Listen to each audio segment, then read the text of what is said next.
Saludos. Hablaremos del teorema de Euler para poliedros convexos. Iniciaremos con la frase de Pierre-Simon Laplace: leed a Euler, leed a Euler. Él es el maestro de todos nosotros. Leonard Euler es considerado uno de los matemáticos más importantes de la historia. Nace el 15 de abril de 1707 en Basilea, Suiza. Su padre, quien era teólogo y estudiante de Jacob Bernoulli, el cual era hermano del matemático Johann Bernoulli, presenta a la familia Euler a dicho matemático. De inmediato, Johann Bernoulli ve un potencial alto hacia las matemáticas en el joven Euler. Sin embargo, su padre decide que siga sus pasos como teólogo. Johann Bernoulli le propone a Euler estudiar matemática avanzada y que con ello pueda leer las dificultades o obstáculos que pueden enfrentarse, y esto le permite a Euler consultarle cuando tiene dudas. Euler se entusiasma haciendo lectura de los textos escritos por Newton y luego de ello, en 1723, obtiene una maestría en filosofía, luego de comparar y contrastar las ideas de Descartes y Newton.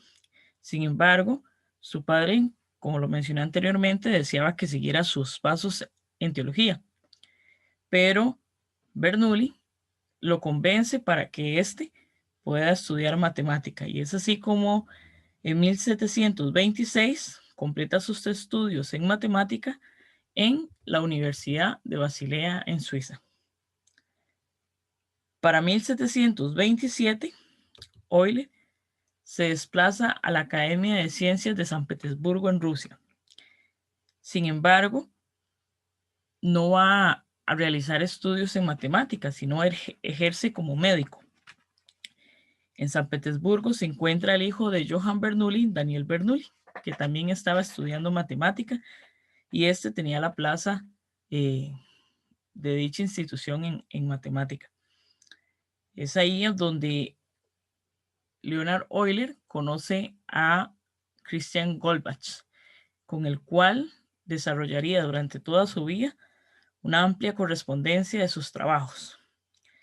Hasta 1733, que es cuando Daniel Bernoulli deja la plaza de San Petersburgo, es cuando Euler ejerce como matemático.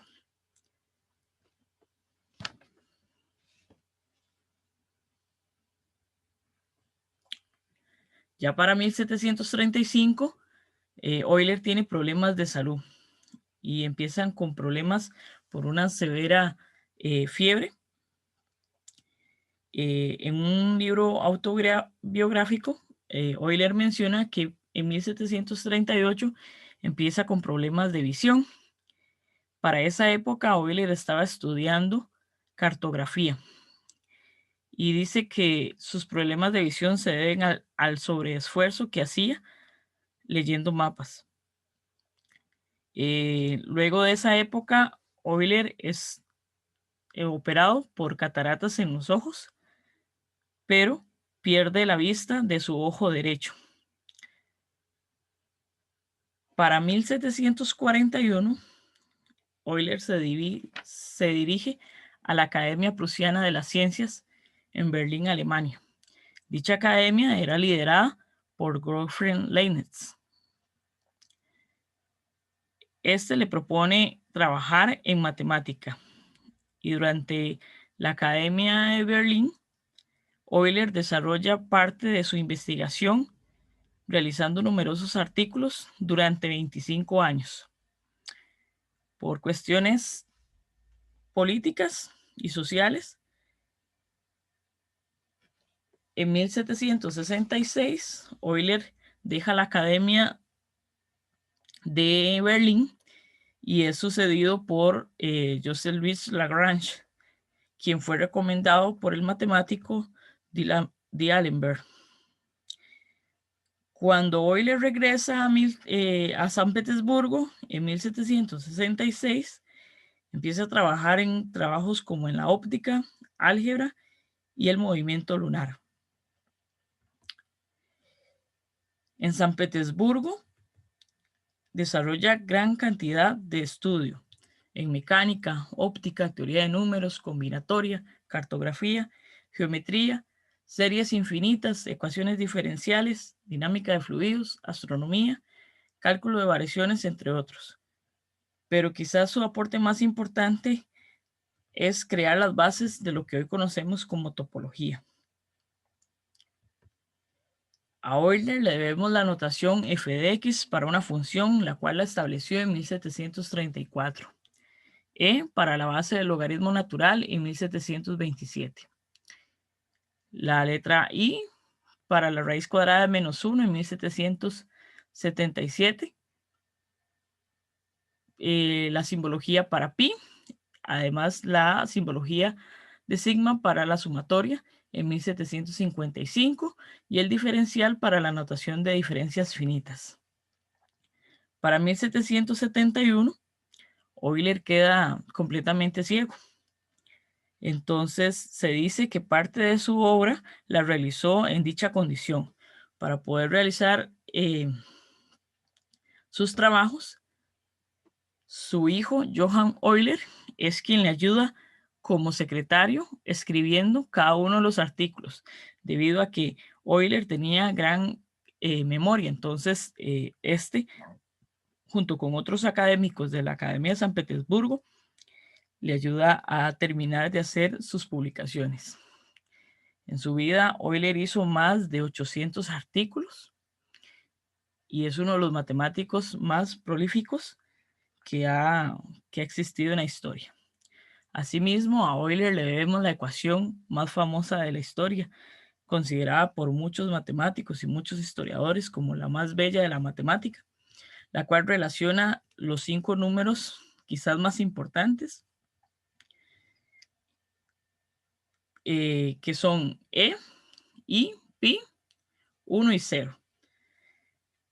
Esta se basa en la ecuación de la función exponencial para e a la ix, donde si consideramos e a la ix como coseno de x más i sen de x, para x igual a pi, tenemos la relación e a la ix, ¿verdad? Donde tenemos coseno de pi es 1 y por seno de pi es 0. Entonces, de ahí es donde viene la demostración de dicha ecuación.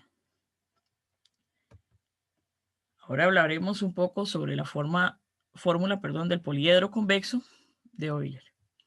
En 1750, en una carta a Goldbach, Euler le escribe: me asombra que a estas propiedades generales de la estereometría, geometría sólida, hasta donde yo sé, no ha sido notada por nadie más. Recordemos que Euler en su juventud pudo leer a Newton y además de Newton pudo leer a los elementos de Euclides, los trabajos que tenían registrados de Arquímedes, pero hasta la época él decía que no existía ningún matemático que se hubiese interesado por ver los poliedros como él los estaba viendo en ese momento. Por ejemplo, en el libro de la gema de Euler, de Richardson, nos propone la siguiente planteo. Supóngase que se tiene un globo y ese globo yo lo puedo convertir en una figura. Por ejemplo, un perro. Entonces, la idea de Euler está basada en la siguiente. Ambas figuras topológicamente son equivalentes. Sin embargo, geométricamente no. Pero si tenemos la misma figura y la estallamos, la topología en ella ya no se mantiene. Y esa fue una idea que surgió en la cabeza de Euler, no con globos, ¿verdad? Pero esa idea de cómo varía una figura a otra y cómo cambia es lo que forma las bases de la topología. Hablamos ahora del concepto de poliedro. El concepto de poliedro fue descrito por primera vez en los elementos de Euclides. Poli significa muchos, edra, caras. Para la época de Euler, podíamos definirlo como muchas caras. Sin embargo, en épocas anteriores, edra no significaba cara. Entonces, hasta ese momento, ¿verdad? Se pudo definir el poliedro como Euler lo deseaba hacer. Asimismo, se basó en los poliedros descritos por Arquímedes y por otros matemáticos, pero se dice que hasta ese momento Euler pudo observar dichas proposiciones. Asimismo, investigó sobre los sólidos de Platón, a los cuales le vio ciertas características, y es de ahí donde parte la idea de construir una fórmula para los poliedros convexos. Entonces, define primero a los poliedros convexos regulares. Un poliedro convexo regular posee las siguientes 4 características. El poliedro es convexo, es decir, dados 2 puntos en sus caras, están, si trazamos un segmento, ese segmento está completamente contenido en dicho poliedro. Cada cara es un polígono regular. Todas las caras son congruentes, es decir, son idénticas, y cada vértice está rodeado por el mismo número de caras. Entonces, contabilizamos 5 poliedros convexos regulares, los cuales son el tetraedro, el cubo, el octaedro, el dodecaedro y el icosaedro. La primera idea de Euler fue tratar poliedros convexos regulares. Luego de ello, se dio cuenta de la fórmula del poliedro convexo. Entonces nos dice la fórmula que caras más vértices, la cantidad de caras más la cantidad de vértices, es igual a la cantidad de aristas más 2. En algunos textos también viene escrito caras más vértices menos aristas es igual a 2. Euler consideraba solo a los poliedros convexos, regulares, pero luego se dio cuenta que se podía formar un poliedro convexo y no necesariamente ser regular, y también cumplía la fórmula. Para ello vamos a ver una demostración elaborada por Luis Cochín.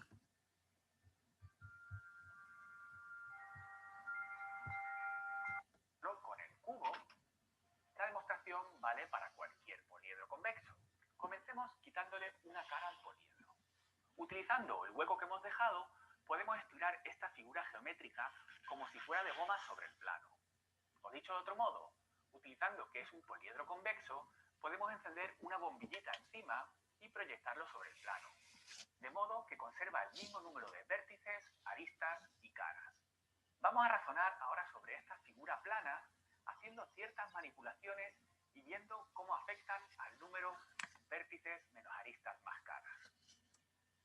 En primer lugar, trazaremos una diagonal sobre toda cara que no sea un triángulo, hasta que solo nos queden triángulos. ¿Cómo afecta esta triangulación al número vértices menos aristas más caras? Por cada arista que añadimos, una cara se divide en 2. Por tanto, aristas que restan y caras que suman, el número permanece inalterado. En segundo lugar, eliminaremos todas las caras que tienen exactamente una arista externa. ¿Cómo afecta esto al número vértices menos aristas más caras? Cada cara que eliminamos, también eliminamos una arista. Por tanto, caras que suman y aristas que restan, este número permanece inalterado. En tercer lugar, eliminaremos las caras que tengan exactamente 2 aristas externas. ¿Cómo afecta esto al número vértices menos aristas más caras?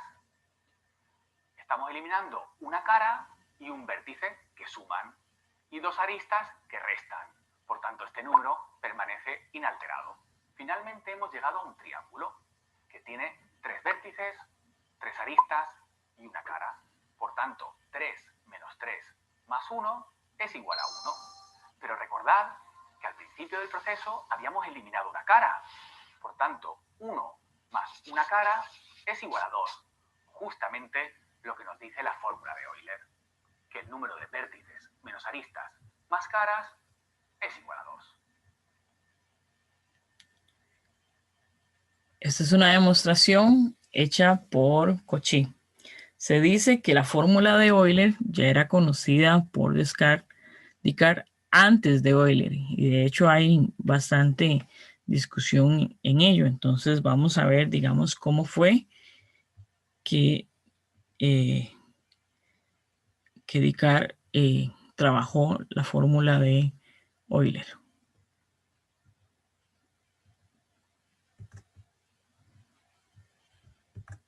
Pues esto mismo ocurre para cualquier poliedro convexo. Pero ya puestos, también diré que una fórmula equivalente fue anteriormente descubierta por el francés René Descartes. Fijémonos en un vértice de un poliedro convexo cualquiera. La suma de los ángulos formados por las aristas que concurren en dicho vértice es un ángulo menor que 360 grados, esto es, 2 pi radianes. Llamaremos defecto angular a lo que le falta a este ángulo para ser 360 grados.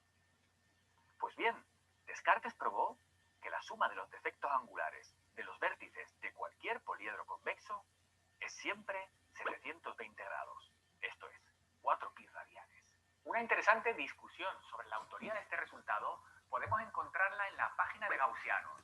Os dejo el enlace en la descripción de este vídeo.